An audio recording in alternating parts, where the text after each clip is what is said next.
Vienas, gerai girdis. Ore dabar yra vienas iš realiausių modelių. Šitų modelių svoris siekia keliasdešimt gramų, o ant tako šiuo metu ruošiamas skridimui tikras reaktyvinio lėktuvo modelis, kuris iš tikrųjų pakils į orą būtent tikro reaktyvinio variklio pagalba, tik tai to variklio dydis yra maždaug litrinio stiklainio dydžio. Tačiau jo visa veikla, visas variklio darbas yra lygiai toks pat, kokias jūs kartais, kai skrendant Boeing'u ir Boeing'o varikliai yra lygiai tos pačios konstrukcijos. Šitie varikliai yra, jų kūras yra žibalas aviacinis, toks koks ir didžiuosiuose lėktuvuose. Modelio svoris yra 15 kilogramų, variklio trauka yra irgi panaši modelio svorį. Čia taip vadinamas sportjetas.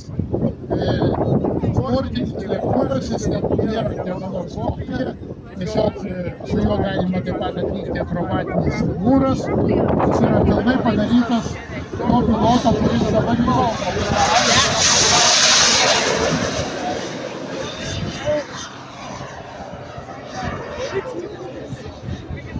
modelis, kaip ir tikras lėktuvas, turi traukiamą šasį ir dabar skridime matot ratų nebesimato.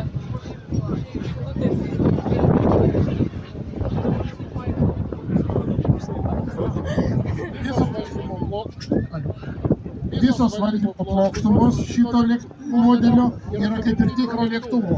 Tam, kad sumažinti lėktuvo greitį tupimo arba pakilimo metu, yra tokios plokštumos užsparniai.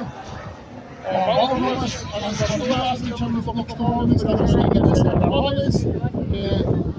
Uodegoje yra stabilizatorius su aukščio vairu ir pylis su posūkio vairu.